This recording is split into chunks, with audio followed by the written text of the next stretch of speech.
Bem-vindos ao canal do Trouxa. Finalmente deu tempo de parar um pouquinho as coisas que eu tô fazendo e gravar, gente. Ó, pra você que não me conhece, isso aqui é um canal de filosofia, de divulgação científica, tá? E principalmente é um canal que, qual que é a nossa intenção aqui? Buscar a verdade através de algo, tá? Eu sigo uma linha de pensamento filosófico, né?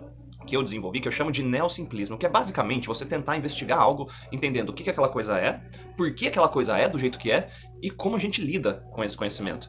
Então, dentro da filosofia, eu vou fazer uma análise ontológica, que é buscar entender o que é aquela coisa, a essência daquilo, tá? O que faz aquilo ser o que é, e epistemológica, que é um estudo do conhecimento. Como que eu sei se aquilo que eu acho que eu sei está correto ou está errado, né? Tá de acordo com a realidade ou não, tá? Então, em cima disso, né, vocês vão ver vários assuntos aqui no canal, né, sobre livre-arbítrio, sobre a existência de Deus, sobre evolução sexual e seleção sexual. Então, assim, por que que a gente quer as coisas que a gente quer? E por que que a gente se sente do jeito que a gente se sente?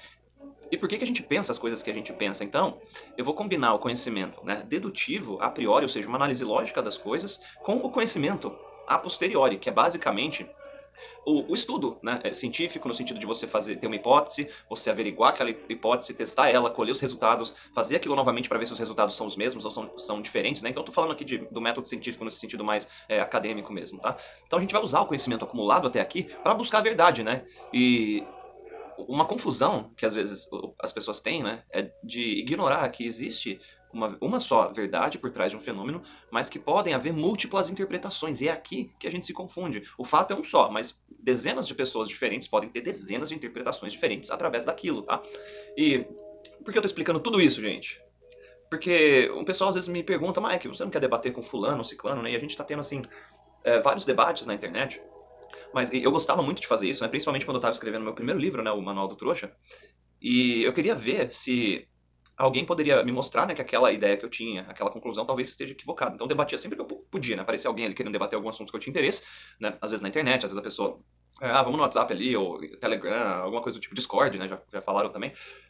E com o tempo eu fui percebendo o seguinte, né? E depois eu li o livro A Mente Moralista, do Jonathan Haidt, e isso reforçou o que eu já tinha percebido. Que as pessoas, elas normalmente não debatem com uma condição simples, né? Que é, eu admito a possibilidade de que talvez eu esteja errado. Se você vai debater com alguém e a pessoa não assume isso, gente, não vale a pena você debater. Por quê? Porque vai ser basicamente a pessoa tentando te convencer e por mais que você mostre pra ela que ela tá equivocada, ela não vai aceitar. Então, assim, eu vi um inscrito me mandou um trecho ali do pessoal da Universidade Libertária, né, o Miorinho Malboro, né, perguntando, vocês queriam debater livre-arbítrio lá com o Mike, né, e o que o Daniel falou, né, ele primeiro não respondeu, aí depois perguntaram de novo, mas por que o Malboro cortou ele lá, deixa quieto, não sei o quê, não, por quê, você não deixou o cara responder? Aí ele falou, não, porque o canal do Mike é pequeno e tal, e tá certo, esse canal, ele é irrelevante dentro desses nichos aí, né, então, assim, a pessoa debater com um canal menor ou de menos visibilidade, ou meu canal, fiquei quase 2 meses sem postar nada aqui, né, o algoritmo dele também, eu preciso dar uma corrigida aqui para ver se o canal volta a crescer. Mas então faz todo sentido, né? Você vai gastar um tempo para debater uma coisa e não vai te trazer um benefício direto ali em termos de inscrito, do canal crescer. Que, gente, YouTube, a ideia principal é você ganhar dinheiro com o YouTube. Você conseguir, né, aumentar o seu networking, você de repente lançar merchan, ou quem quer, como eu, que a ideia é escrever conteúdo, você arrumar pessoas que têm interesse naquele conteúdo. Tem outras pessoas aí usam às vezes o YouTube como um hobby mesmo, uma válvula de escape emocional, que era boa parte do começo desse canal foi isso, né? Então, assim, a pessoa parar o que ela tá fazendo para debater com um canal menor, realmente não faz muito sentido, eles estão corretos. Agora, o que o Mabor falou depois, aí ele falou besteira, cara. Por quê? Ele manja de filosofia, ele devia ter percebido isso. A primeira coisa que ele falou era o assunto livre-arbítrio também é um assunto que eles já debateram bastante. Eu vejo que eles ficam um pouquinho irritados, dependendo, né, da linha argumentativa da outra pessoa. Mas ele comentou lá, o cara falou que criou uma linha de pensamento filosófico, do tipo, quem é ele, né? Ele não é o Mário Ferreira dos Santos, que escreveu não sei das quantas, né? Aí o cara nunca escreveu um livro, alguma coisa assim, ele falou, e o Daniel falou, não, ele na verdade tem um livro. Ele falou, mas um livreto, só falando de livro de verdade, então a gente tem um problema.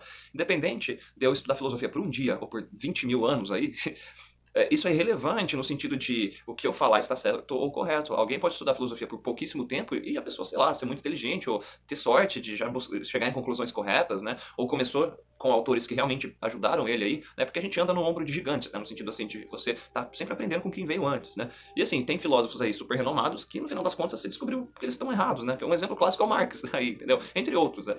É que o Marx ele é um que é bem chato de estudar, tá, gente? Olhem meus vídeos aí sobre o Marx, vocês vão entender o que eu tô falando. É uns livros desse tamanho aqui, enfim. Mas então é irrelevante, né? Ou, por exemplo, você não tem formação em filosofia, cara, isso como isso. Se isso garantisse que a pessoa estivesse sempre correta, não garante. Nem, não quer dizer que a pessoa ter formação ela vai estar sempre errada ou sempre correta. Não tem correlação. Lógico, você ter formação vai aumentar suas chances, né? De conseguir buscar a verdade, porque você vai ter pessoas ali no geral, né? Pessoas te indicando conteúdo, você vai ter uma grade de estudo sistematizada. Só que por outro lado, pode realmente ser um empecilho, porque se você tiver uma educação enviesada, você às vezes pode estar quase ali na verdade e o seu mentor, o seu professor pode falar, não, isso está errado. Ou você já partir de uma visão de mundo, né, enviesada ali, né, com algum viés político de direita ou de esquerda. Universidade pública, por exemplo, costuma ser enviesada mais para um lado mais progressista, né, meio escola de Frankfurt, de construção social, engenharia social, esse tipo de coisa, né, do tipo somos tábulas rasas e a gente nasce como se fosse uma folha em branco e a sociedade molda a gente. Essa visão é muito predominante, aí, principalmente aqui no Brasil, em universidades públicas, né? Uma visão mais progressista nesse sentido. Então, o cara pode entrar na universidade querendo buscar a verdade e ficar enviesado, entendeu? Então, o que ele falou ali foi uma besteira, no sentido de estar errado. Né? Era mais honesto ele ter falado assim, ó, eu talvez achei arrogante da sua parte criar uma linha de pensamento filosófico, sendo que o que eu faço, gente, não é nada de novo, tá? Qualquer estudo de ontologia e epistemologia vai meio que fazer, eu só meio que simplifiquei. Por isso que eu chamo de neosimplismo, que a intenção é buscar a resposta mais simples possível sobre uma pergunta do o que é aquela coisa, por que ela é, né, e como que eu lido com isso. E aí a gente vai usar isso para qualquer tipo de pergunta.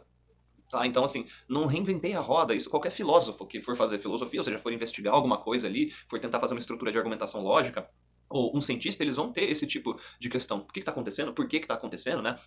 Então, assim, é só uma tentativa de simplificar uma busca pela verdade, né? É só isso, tá? E assim, se se o problema dele fosse esse, ele podia simplesmente, não, vamos conversar então, ó, você tá fazendo até errado, ele me refutaria, por exemplo, e aí acabou a discussão, fala, legal. Então, assim, o que o Mauro falou, besteira, tá, irrelevante, não chegou a ser um ad hominem, porque ele não falou, você não, está errado, o que você fala é irrelevante por conta disso, mas ficou quase isso, ali meio implícito, né. Então, gente, esse tipo de debate, né, ele normalmente não é produtivo, o que compensa mais você fazer é buscar pessoas que tenham interesses em comum com você e aí vocês conversarem sobre aquele assunto, um questionando o outro ali, mas não uma competição, porque acaba entrando muito do ego das pessoas. Eu quero provar isso. A discussão sobre Deus, por exemplo, a gente viu recentemente o debate do Cogos contra o Miranda, né? Aí eu vi que tem um biólogo lá que aparentemente refutou alguns pontos do Miranda e o Miranda já respondeu. Você percebe que no final das contas, eles estão querendo provar o ponto deles e não assim, nossa, vamos investigar essa afirmação, essa proposição aqui, vamos descobrir se está certo ou errado. Né? Para quem gosta mesmo de debate, tem eu não lembro o nome do canal, Thunberg, é um negócio assim. Mas se você colocar, por exemplo, George Peterson versus Sam Harris, George Peterson contra, acho que é Matt Delaney, tem outros, são vários debates bem estruturados ali, que são um pouco mais produtivos que isso, tá? Mas normalmente esses debates, Deus existe, Deus não existe, livre-arbítrio existe ou não, você percebe que às vezes, por exemplo, tem um biólogo evolucionista vendo o mesmo fato ali, e ele pega aquele fato e faz uma interpretação que você vê que distorce um pouquinho para um lado ou para um outro.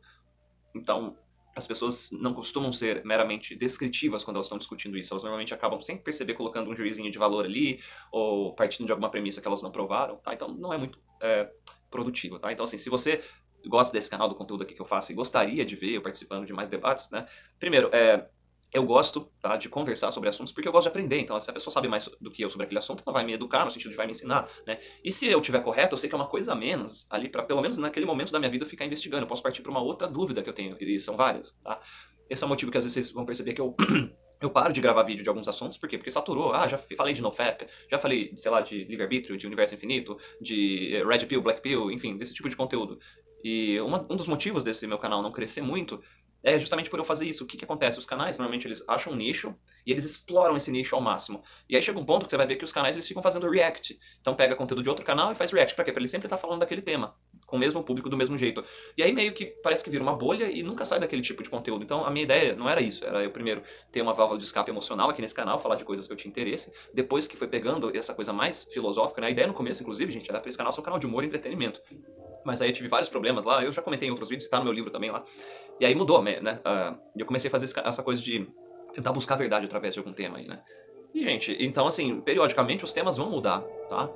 Nesse exato momento aqui, uma coisa que tem me incomodado bastante é principalmente tribalismo e a noção de masculinidade que tá distorcida. Então vai ter muito vídeo falando sobre isso, né? Se acontecer alguma outra coisa aí e tiver algum outro tipo de assunto tão relevante quanto, eu vou voltar a falar disso, eu vou começar a falar disso, tá? Mas se vocês querem que esse canal, né, realmente apareça e que eu faça debates com outros youtubers aí, né? Vocês têm que ajudar esse canal a crescer, que é basicamente apresenta pra alguém, comenta nos vídeos, dá um like aí, tá? E nos comentários aqui, né? Vamos ver quem assistiu esse vídeo até o fim. Eu quero que vocês, por favor, deixem sugestões de temas que vocês gostariam que eu gravasse aí, tá? Se você quiser colocar o link de algum vídeo que alguém falou, mas coisa curta, porque meu tempo ele tá muito escasso, tá, gente? Por isso que eu dei uma sumida do YouTube. Eu vou olhar aqui cada comentário de vocês, vou responder como sempre faço, tá? E aí a gente vê pra onde que a gente vai, tá bom? Mas vocês podem ficar tranquilos, tá? Que eu vou continuar produzindo conteúdo. E o próximo vídeo aqui que vai sair é sobre masculinidade, falando sobre um pouco do filme do Deadpool, do que tá acontecendo aí na cultura pop, tá bom, gente? Muito obrigado por ficar comigo até aqui. Ainda hoje vai ser mais vídeo, tá bom? Tchau, tchau.